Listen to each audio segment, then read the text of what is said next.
You are Locked On Browns, your daily Cleveland Browns podcast.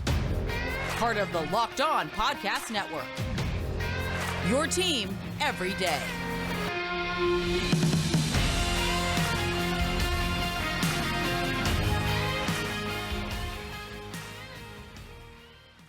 Welcome into a crossover edition of both Locked On Ravens and Locked On Browns. I'm Kevin Oestreicher of Locked On Ravens. With me, Garrett Bush of Locked On Browns. Thank you so much for tuning in today, making both Locked On Ravens and Locked On Browns your first listen of the day. We're free and available on all podcasting platforms, including over on YouTube. And today's episode of both Locked On Ravens and Locked On Browns is presented by Prize Picks. Prize Picks is daily fantasy made easy. Pick 2 to 5 players, and if they score more or less than their Prize Picks projection, you could have to 10 times money on your entry. First time users can receive 100% of the match with $1 for promo code Locked On. That's prizepicks.com, promo code Locked On. And Garrett, this is a game between the 3-3 Ravens, the 2-4 Browns, and an AFC North division that I think many people had a lot of expectations for. And I think one of the biggest storylines of this game is in the North, just how much of a disappointment I'd say the division's been so far through these first 6 weeks. Yeah, no one seems to want to take the division by the horns. We laughed a little bit before we got on camera and started doing the show. Both the Ravens and the Browns have found ways to lose games down the backstretch. The crazy part about it is during the first part of the year, when you guys lost to the Dolphins, I said that's crazy. I'll never see that. I ain't never seen that. And usually, some people in Cleveland like to take joy out of something happening bad, especially for the other 3 teams in the division, the Bengals, Ravens, and the Steelers. And I'm looking at it like, well, you can't really get too excited about that because you still have to figure out what's going on in your own backyard. And needless to say, the Jets came back on us in one of the craziest games of all time. We've lost leads against the Falcons, lost leads against the we looked horrible against the Chargers. And then last week, I think was rock bottom when you get beat by the Patriots and Bill Belichick with a guy named Zappy. He sounds like an old 7-Eleven. Like, I'm going to go to Zappy's and get a case of beer and some hot pretzels. Like, it was just it's horrible. And I think when you're talking about 2 teams that really need a win, the Ravens and Browns, they really need this game. I think it has the potential to be a spark for a season, especially if they can win it in dominant fashion. But you're mentioning the fourth quarter, Garrett. And yeah, it's been a struggle for the Ravens. They're one of the worst fourth quarter teams in the league right now. I think they're averaging under 4 points a game in the fourth quarter this year. We saw in week 2 against the Dolphins that horrendous collapse where it was just 60-yard touchdown, 40-yard, Tua threw for 469 and 6 touchdowns in that game, which is just unbelievable. And then recently it's been the offense where the offense can't get anything going. Lamar Jackson hasn't played particularly well these past 3 weeks. Some very, I'd say, not great decisions, especially on the interception against the Giants in week 6, where there's a bad snap and instead of just throwing the ball away, he tries to force it into a jump ball with, of all people, Patrick Ricard, who's the fullback. So you have different things going on. I mean, for you, Garrett, what's been the issue for the Browns? Has it been offense? Has it been defense? Has everything, coaching, everything been the reason? No, I think that the offense, if you look at Jacoby Brissett for the most part, we've known what Jacoby Brissett was. He's a guy that is a game manager. He's able to get you a couple wins, but you can't ask him to win the game for you. If you're going to put the ball in his hands and throw it 30 plus times, that's not going to work out to your advantage. I think the offense, for the most part, if you look at besides last game, PFF had us ranked in the top 5 as offenses. We got a dominant running game. Nick Chubb is a guy who, even though he leads, he's either 1, 2, or 3 and carries in the league, he's still a guy who we want to get the ball to more, especially on the goal line. But then you've looked at that and you juxtapose that between the offense and the defense. And the defense had all these expectations, all these, Jadeveon Clowney, you got Myles Garrett, you were really high on Owusu-Koramoah, the linebacker. You spent a lot of money in John Johnson III. Grant Delpit was a second-round pick. And, of course, Denzel Ward just got the big contract. And what we saw, we thinking this team is going to be a top 5 unit. They had all their pieces coming back. Guys got paid. And this year has just been horrendous. Joe Woods has never been a guy that I've liked on my list of guys that would be heading the defense because I just think he plays too passive. I think that they also were exposed a little bit in the way they went about building the team. Our defensive tackles, if you look at it, according to Pro Football Focus, all of our defensive tackles are in the hundreds. And I mean, there's only, I think it's 115 or 16 defensive tackles eligible. Ours are in the 110s and 112s. Highest rated defensive tackle is Taven Bryan, who's 89th in the league, I believe. So right now, teams are getting whatever they want to. San Diego Chargers ran out there, and Austin Eckler was averaging the least amount of yards per game. He came out and had a career day at 180 yards on the ground. They still threw the ball. So, and you say, well, maybe that's just the run defense. No, we just mentioned a rookie named Zappy came out there with 118 quarterback QBR rating, and then still threw for 300 on the road against you. So the defense is horrible. They're not tackling well. They're not getting turnovers and not put pressure on people. Clowney is out of this game. A couple other people may be out of this game. So, that's the story of our season. The defense and Joe Woods, what are they going to do, and can they stop anybody? Right, and I think on the other side for the Ravens, the offense has been, I think, the issue over these past couple of weeks where they just I think they've hit a wall, and a lot of people are pointing to Greg Roman, who has been, I think, a staple figure in the news for the Ravens over the past couple of years, because I think of the way the team performed in 2019. They went 14-2. They had the most historic rushing offense in NFL history, and Lamar Jackson was only in his second season, where now you're entering year 5, and Jackson has continued to ascend. He's continued to improve, but the offense, it just feels like hasn't evolved with him. And so the question now is Lamar Jackson outgrown Greg Roman? Can Greg Roman do anything else for Lamar Jackson? I think Greg Roman, I've been very neutral. I think he's a fine offensive coordinator, but there are flaws. I mean, you go to week 6, the Ravens averaged 8.8 yards per carry against the Giants. They had Lamar Jackson and Kenyon Drake average over 11 yards per carry. And you get to the Giants' 5-yard line, and there are 3 straight pass plays, and you have to kick a field goal because you can't convert. And the Ravens go 1 of 3 in the red zone, and it's the little mistakes. I mean, the Ravens over the first 3 weeks of the season, they were the least penalized team in the NFL. They were really good at not being able to just hurt themselves with those penalties. Against the Giants, they had 10 penalties for 74 yards. It was little things, and they should have won the game because there was a 3rd and 1. There was a quarterback sneak. The Ravens got it. And that was with, I think, 5 or 4 minutes left. They could have just run the clock down pretty much. There's Kevin, a legal formation. Kevin, I was confused. We could get to this in another section, but I don't know what was the deal with Hollywood Brown. I just didn't. From me looking in, I'm like, okay, he's a 1st-round pick. You guys need receivers. The Ravens have struggled pretty much ever since Anquan Bolton and Steve Smith left up out of here, right? The 2 veterans that they brought in that were really great for those guys. But I just didn't understand what it was with Hollywood Brown, why they would let him walk like that and trade him. I was confused. Maybe you can shed some light on it. Yeah, I'll definitely. It's really, I think it was his decision. He was, I think, unhappy with the fact that he wanted to be more involved. And not that he wasn't involved, because he obviously he had his career year. Well, this year's his career year. But for last year, he continued to ascend, but it was he wanted to feel more like he was a part of the winning, where the Ravens obviously over these past couple of years have been a rushing team. So there were days where Marquise Brown maybe only got 4 targets, maybe only got 5 targets. And while he was still getting peppered in some of the other games, and he actually finished with, I think it was the 10th highest targets in the league last year, something like that. He just, I feel like, wanted to feel more involved. He kind of got into that a little bit.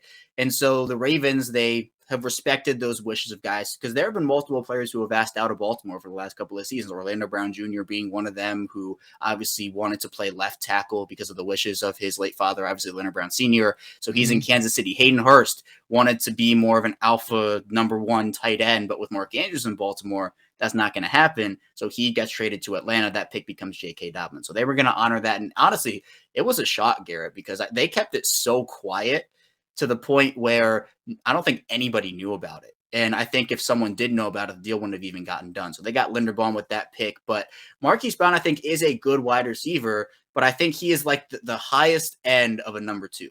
Right, he can be a number 1, but I think him next to DeAndre Hopkins is a perfect situation, because he's so good in that number 2 role where he can still get his targets, still get his receptions. But in Baltimore, with the way that offense is run, or was run at least over the past couple of seasons, I think he just wanted more opportunities, even though he technically was getting them in Baltimore. the way Arizona throws the ball, the way Kansas City throws the ball, etc., it can be a lot different than maybe what you're getting in Baltimore. I know Juju Smith-Schuster talked about how he loves Lamar, but he's going to get the opportunities in Baltimore. It's kind of those situations with Marquise Brown. Yeah, you look at what they're doing out out in Arizona and desert. They're playing the glorified college football playbook. They got 4 wides, 5 wides. He's out there. He's not going to be blocking downfield. He's going to be catching routes. So I can see where he went with that. So it might have worked for both parties. Yeah, I think when you get into a situation like that, too, you don't want us to necessarily blow up at the end. Like, if you kept Marquise Brown and he continues to be unhappy in his role, how is that going to go? Like, is there going to be something like a fracture within the relationship there? So I think everybody ends it on pretty good terms. I think nobody really had any hard feelings one way or the other. The Ravens do get a first-round pick out of it. They actually picked Marquise Brown at 25 in the 2019 draft. They traded him for the 25th pick in the 2022 draft. So now they have Tyler Linderbaum on a rookie deal, who has looked really good. And I think when you're talking about key matchups with the offensive line for the Ravens versus the Browns defensive line, 2 big players, one for each side. We'll get to that in the second segment for key matchups, so be sure to stay tuned. We still have a ton to talk about here on Locked on Ravens and Locked on Browns. But first, I do want to tell you a bit about Blue Nile, and whether you're looking to pop the question, have a milestone to celebrate, or want to let your love sparkle, Blue Nile can help you make your celebrations even more memorable. And they have a lot of different ways they can do that. As an original online jeweler, Blue Nile offers the largest selection of independently graded diamonds and pieces priced significantly below traditional retailers. Blue Nile's help millions of couples create their perfect engagement ring. Their easy online tools that you choose the diamond shape, size, and clarity, as well as the setting style. Blue Nile's bench jewelers will then help you handcraft your perfect one-of-a-kind engagement ring.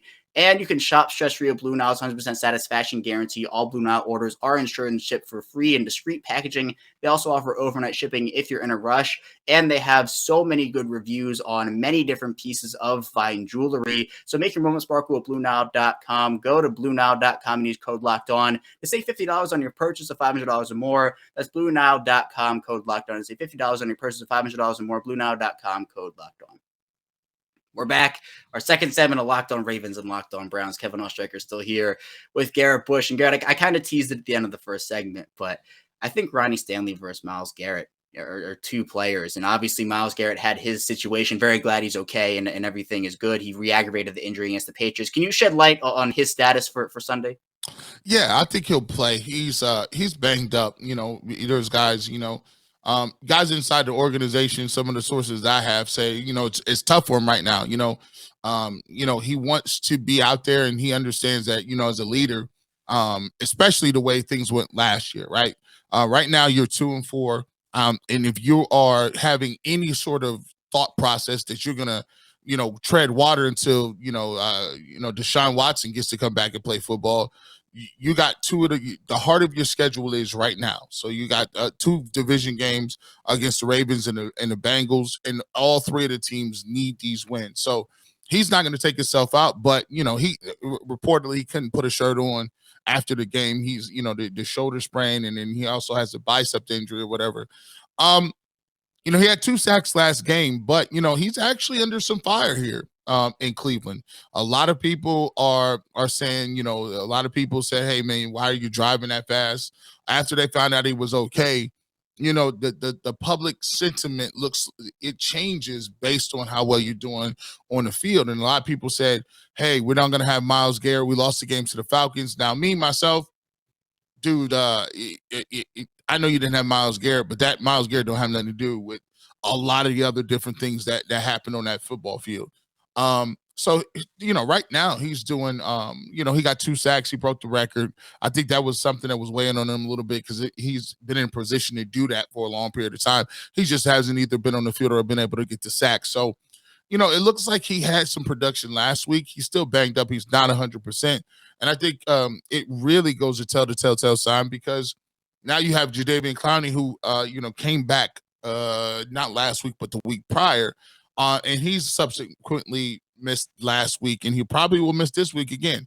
So, Myles Garrett is always a guy who is a great rusher on the one left-hand side, but the Browns have always been looking for somebody to put next to Myles Garrett. And Jadeveon Clowney has been the best mix for the Browns just because of the athleticism and ability of Jadeveon Clowney.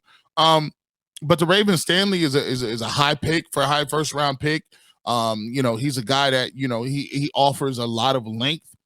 And I think the longer you are as a defensive, as a tackle, the more you can give Myles Garrett. Myles Garrett loves the dip move.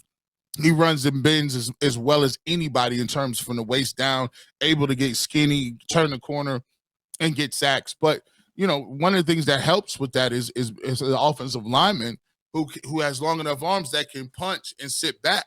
And not worried about letting Myles Garrett get into his body. And when you have any sort of shoulder, the main thing that you're trying to do is punch and release and get guys off you.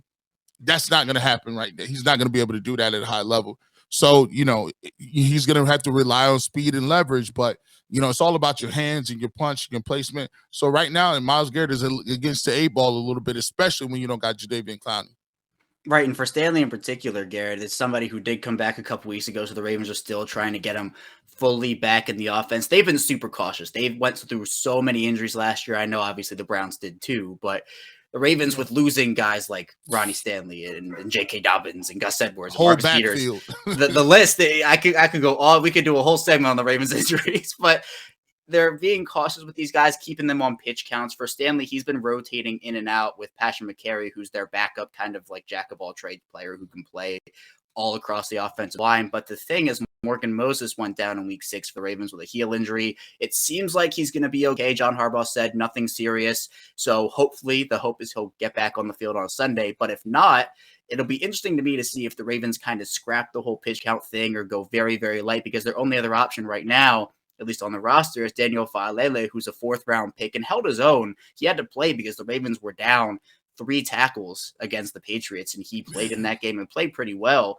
But for Stanley, he has shown that when he is on the field, when he's not on the pitch count, he's going to be good to go. He is back. Yeah. The mobility has been there. The power has been there. He's one of the best in both run blocking and in pass protection. So that's a player that really unlocks, I think, a unit, unlocks an offensive line. But Myles Garrett is somebody who I know these two have had their battles before with Ronnie Stanley and Myles Garrett. So I'm intrigued to see that battle. But I think for me, another matchup I'm watching, Garrett, is how the Ravens defense, especially their front 7, is able to, hopefully for the Ravens' sake, not for the Browns, contain Nick Chubb. I think it's a key point in who wins the game, because the Ravens, a key as to why the defense played so well against the Giants in week 6 was because going up against Saquon Barkley, they did their job and they made the Giants beat them somewhere else. Barkley only averaged 3.8 yards per carry. Nick Chubb this year is averaging 5.9 yards per carry. That is an incredible clip. He's one of the best, if not the best, running backs in the league right now. He's running behind an offensive line that is banged up a little bit. I know Wyatt Teller's not going to play this week. I know that's a pretty big loss for them. Yep. But how confident are you that even without Teller, the way that Chubb's playing right now, and even sprinkling in Kareem Hunt, that they can either gash this Ravens defensive front, or do you think that the Ravens defensive front has the advantage now with a guy like Teller out? Listen, I liked what the Brown, when Teller's in there, it's a different style, right? They're nasty, they're mean. When you get Teller in there, he's one of the best pulling guards. He's the road grader up front. It's really strange because usually you're building your team from the outside in. The Browns are more built from the inside out, and 2 Pro Bowl guards in Batonio and Teller. Jedrick Wills has played better. Out there at left tackle, and Conklin is just getting his feet wet coming back. Missed a lot of last year, all season, and 2 days in practices, all that good stuff. Coming back from a knee injury, so they're working their way in. And now that you got Wyatt Teller out, and you already had Nick Harris, who was the starting center, went out during camp. So Ethan Pochich has played well. You look at Hubbard we haven't even seen Hubbard. We've seen more of Hudson, who is our offensive lineman guy coming out of the University of Cincinnati, former defensive lineman at the University of Michigan. He has good feet. We like him. And obviously Bill Callahan does a world-class job of just getting linemen ready. But for me, I would say the Browns are in a little bit of trouble, and that's because I just don't feel like Kevin Stefanski is up for giving the ball to Nick Chubb. There's been a whole big thing in Cleveland, and there's always the faction of people that don't like the play calling, but it's even higher now. Like we've come to unite on one front, like, because when you look at it, when you look at Kevin Stefanski and you watch other teams go to what works for them. Other teams go to, like, hey, when Derrick Henry was running in Tennessee, you already know who was getting the ball. Derrick Henry was the guy getting the ball. The other day we was playing the Atlanta Falcons. The Atlanta Falcons had guys that just had been moved up to the practice squad. Cordell Patterson went out, who was one of the leaders in rushing before he went out with the injury. And they ran it 13 straight times against our defensive line because we didn't have Clowney or Myles Garrett. And they just basically said, we're not going to run the ball with Marcus Mariota. We're just going to run right at you and see if you can stop it. We didn't stop them. They walked all the way downfield, scored. Falcons ended up winning that game. And I made the comment that Kevin Stefanski, even though he has, two of the best backs in the game, my analogy was, hey, listen, it's like the Targaryens not using their dragons. Why would I am never going to King's Landing with all these other guys. No, I don't need foot soldiers or the Night's Watch or nobody from the wall. Give me 2 dragons and I'm gonna do that forever, right? And we just seem not to use them. I mean, Nick Chubb doesn't get the ball in the goal line sometimes, 3rd and 1. We're confused. He's running play action. So no, I don't think that Kevin Stefanski has the intestinal fortitude to line up and say, I'm going to run this regardless, no matter what the Ravens give me. And I think some of those frustrations are also in Baltimore. We talked about Greg Roman and just where his play calling can be inconsistent. Situational awareness, I think, is something that Greg Roman has faltered with in certain areas. And also you're seeing with the Ravens, and I'm sure we'll see this on Sunday still because it hasn't gotten fixed, where the play clock will go all the way. It'll go 5, 4, 3, 2. It's the ball either gets snapped right at 1 or there's a delay of game. And it's been frustrating because the Ravens say we got to get the play calls in quicker. We're working on it. And then it doesn't change in a lot of circumstances. Man, I hate that. There's one thing I hate. Is when a coach gets up there, there's a couple things that are hampering us, holding us back. We just got to watch the tape and get some of that stuff cleaned up. And I feel I have faith in that room. They're working on. Shut up. No, I just get the play calls in faster. We don't need to hear all that. Give me the play. You got to tackle people. If you don't tackle, we taking you out. Oh my gosh, it's so annoying to hear people do stuff over and over and over again and just be like, yeah, we're just hoping to get it. No, that's not how it works. And it's one thing if, we're 6 weeks in right now. We're still honestly pretty early in the year, all things considered. There's still a lot of football left.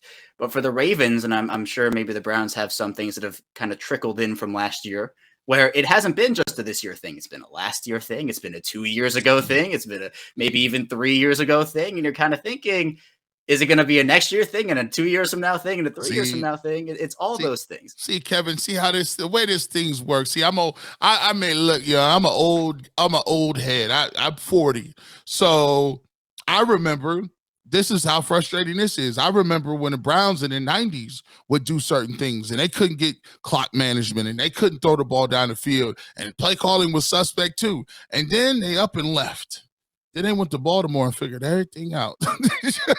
They got the jerseys changed. They got they put Ozzie Newsome ahead of everything. And lo and behold, the Ravens started drafting Hall of Famers. I said, what the heck is this? What kind of sorcery is this? They get Ray Lewis and Jonathan Ogden and Ed Reed. And I'm like, this is Jamal Lewis. We got Jamal Lewis late here. He was already 45 when Jamal Lewis got here, and he was still one of the best running backs we had. So I know all about taking L's the same way for 30 years.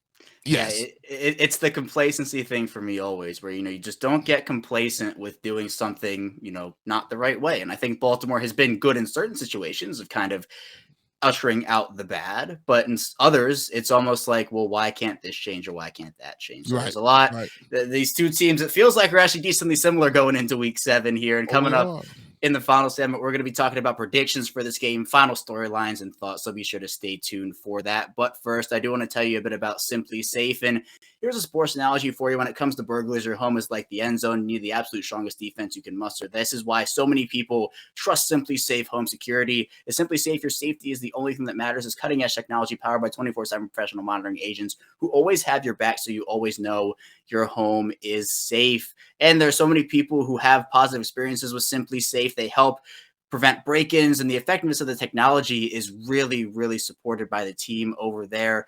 And also 24/7 professional monitoring. Simply Safe agents call you the moment a threat is detected and dispatch police or first responders in an emergency, even if you're not home or can't be reached. Simply Safe blankets your home protection with advanced sensors for every room, window, and door. There are HD security cameras for inside and outside your home. There are smarter ways to detect motion that only alert you when a threat is real, and even hazard sensors that instantly detect fires, floods, and other threats to your home. Customize the perfect system for your home in just a few minutes at simplysafe.com/LockedOnNFL. Save 20% on your Simply Safe security system when you sign up for an interactive monitoring plan and get your first month free. Visit simplysafe.com/LockedOnNFL to learn more. There's no safe like Simply Safe. Rounding out this divisional crossover here, Locked On Ravens, Locked On Browns, Kevin Oestreicher, and Garrett Bush. And Garrett, I know I said the Ravens and the Browns, fourth quarter issues, some of the complacency stuff, they're pretty similar, but something has to give. A team doesn't have to. Maybe they tie. And I think that's honestly the case. I do not like ties, but Yeah, I feel like when something has to give in the situation, the Ravens in the fourth quarter, the Ravens with this, but then you have the Browns, who I think, even with Jacoby Brissett at the helm, I think the surprising thing, as you talked about, has been the lack of defensive production, I guess you would call it, when you have so much talent on that defense. Grant Delpit was I thought he was a steal of that draft. And I did too. He hasn't been anywhere near the player that many people thought he was. So I think with the way the Browns defense has been struggling, the Ravens offense has been struggling a little bit too. One of those two units is going to get the spark they need, I feel like. Whether it is the Ravens offense or the Browns defense, that's one of the key matchups for me. But in terms of predictions, Garrett, do you think the Browns have enough to come into Baltimore to win this game on the road with Jacoby Brissett and the way the defense has been playing? Or do you think that Baltimore is going to be the team that comes on top? Well, there's three things that Baltimore has going for them, right? They got the fact that A, you're at home. They got the fact that B, the Browns defensive line in the middle, as far as the defensive tackles, is as bad as I've seen in a long period of time. And their linebackers, we went and just made a trade for Desean Jones, Atlanta middle linebacker, who was a one-time Pro Bowler. However, he just come off the injury reserve. He does not know the plays. And for a team that has a signal caller like Desean Jones, who is now getting acclimated to a new system that is going to be calling the defense with the green sticker on, it's kind of a little bit of alarming to think that, a guy that don't know the system is coming to a place and now he has to make all the right perfect checks and he's just learning on the fly. I don't like that. And then finally, Lamar Jackson. So here's the thing about Lamar Jackson. He's always killed the Browns, right? If you don't have contain, you don't have gap integrity, and you don't have somebody that is always able to put some pressure on him, nobody is going to be faster than Lamar Jackson. He'll probably be the fastest guy on the field. If he gets in the open, there's nothing you can do. So with Jadeveon Clowney being out, Myles Garrett not even being like 100%, and the Ravens coming in and knowing what they want to do is just run the football, I think it's too much of an advantage for them. Superstar quarterbacks can do certain things. I look at last year. We went to Baltimore. I think Lamar Jackson threw 5 interceptions or something crazy. It was either 4 or 5. Yeah, I think 4. He threw 4 interceptions, but we had such a garbage quarterback in Baker Mayfield that we couldn't even – it was almost like you being self-checked. It didn't matter how many turnovers the defense got. It didn't matter any of that because we couldn't score and get on the point and capitalize off those turnovers. And Lamar made enough plays with his legs or his arm to get it done. I think it's more the same thing. If it was a Deshaun Watson football game, I think it might be different. But Jacoby Brissett has shown in the crunch time when it comes down to the come down, 3 interceptions in the last drive to go ahead or tie the football game. I got the Ravens winning this game because I'm not a hater. I watch the game to tell them what it is. I got the Ravens winning this game 31-21.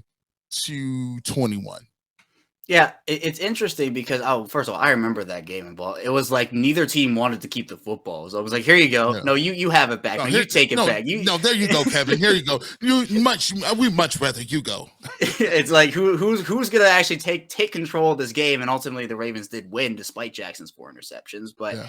Jackson has been their entire offense this year. Really, when it comes down to Baltimore's offense, it's Lamar Jackson, who's obviously like everything. The offense the team goes through him. But then you have Mark Andrews, who's your number one pass catcher. He's one of the best, if not the best tight end in the league. Mhm. But then other than that, wide receiver wise, Rashad Bateman did return to practice on Wednesday, which is a great sign.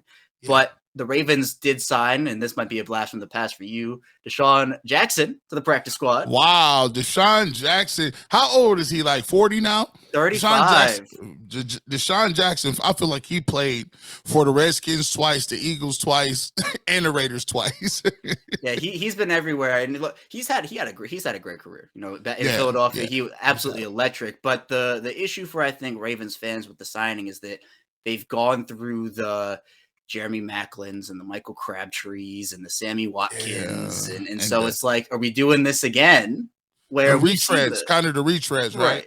We've seen the great veteran we've seen Derek Mason, and we've seen Anquan Bolden, and we've seen Steve Smith, but for every Derek Mason, there's maybe 3 Jeremy Maclins.